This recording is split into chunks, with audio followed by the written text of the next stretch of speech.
Morning world, it's the 11th of March 2020. It's about 12:35 UK time, 09:35 Bermuda time where I am at the moment.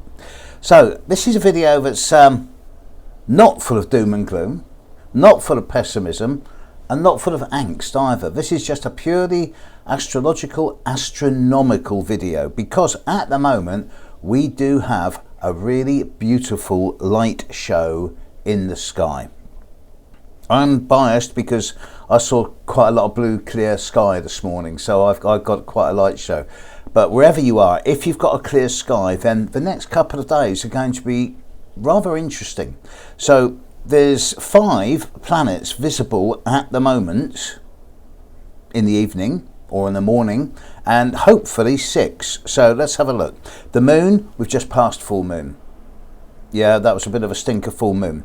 But now the moon's in the middle of Libra, moving forward. And yeah, there's a bit of a ghostly, almost full moon rising wherever you are in the world around about 3 hours, 4 hours after sunset. And it's rather an enchanting moon at the moment. It's quite close, quite big. Mercury stopped going retrograde about 30 hours ago. And Mercury is still, it's not picking up speed yet, it's still static. It's still standing still in the sky, and it won't be starting to really move forward in a way that's accelerating for about another week and a half yet. It's not going to start really picking up speed until about the 22nd, 23rd of this month.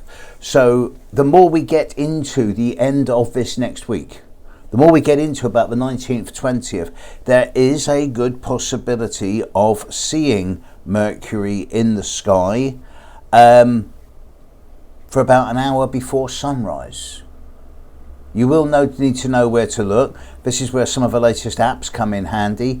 But basically, if you look towards the sunrise position and then south of that, about an hour before sunrise, you may be fortunate enough to see Mercury. Venus is giving us an absolutely spectacular show. It is the brightest and the highest in the sky I've ever seen it. So many people are saying, oh my God, it's a UFO. And I'm saying, no, it's not, it's Venus. If you look to the southwest after sunset, you will see Venus. It is high in the sky, like at an angle of about 45 degrees. And it is 3 times brighter than the brightest star. It's resplendent. And if you've got even just a small pair of binoculars, you can look at it and you can see the half crescent shape of it. It is at its highest about now. It will reach what's called maximum elongation, as in the furthest distance from the sun, around about the 21st, 22nd of this month, and then it will start falling closer to the sun as it begins to gear up to go retrograde later this year, and then it will dip below the horizon and become the morning star later this year. But at the moment it is lighting up the evening sky, and it's a beauty to behold. So if you're looking at that big star high up in the sky in the southwest after sunset, it's not a star, it's Venus, and it's a beautiful thing to see. But then, if you're also awake a couple of hours before sunrise, whether it is the last hour of darkness or during the dawn, look to the southeast around about 20-30 degrees above the horizon, and you will see another really bright star, twice as bright as any other star. And that is Jupiter. Jupiter in Capricorn at the moment. And just to the right of Jupiter, by about a width of about 2 fingers width, held at a distance, slightly to the right and slightly elevated above Jupiter, you can see a small red dot, and that's Mars. And that distance between Mars and Jupiter is closing rapidly over the coming 9 or 10 days until they're conjunct in about 9-10 days time, of which more later in the week. And although I haven't seen it yet, I only got the first glimpse of all this stuff this morning. Tomorrow I will be out there in detail looking somewhere below Jupiter, more towards the horizon, at a distance of about 4 finger widths to see if I can see a small white star that will be Saturn. Still brighter than any other star in the sky. It's there, I've just got to see it yet. And I'm sure it's going to be pretty visible. We've got Jupiter, Mars and Saturn all within about a hand's width held at distance from each other in the sky at the moment, about an hour and a half, 2 hours before sunrise, and Venus spectacularly high in the sky for about 2-3 hours after sunset.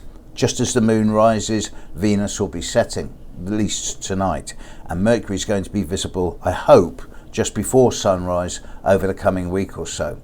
And yes, there's plenty of astrological meaning on this. But just for today, I don't even want to think about the meanings of what's going on with the stars in the sky and the planets in the sky. I just want to look at the light show.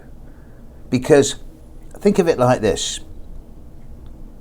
From before we could think rationally, from the moment hominids got off their knuckles and knees and stood up straight somewhere in the East African desert, they looked at the sky and they went, oh wow, what's that? Or they looked at it with marvel. And then over the next few thousand years they noticed that certain lights in the sky were moving against the backdrop of the sky. And they didn't have rational logical thought, they didn't have language, but they needed to relate to what they were seeing, so they made myth and legend and story, mainly in picture form, until they developed language. And this is 1 million years ago. And these myths and legends became the archetypes of modern astrology as we experience it today.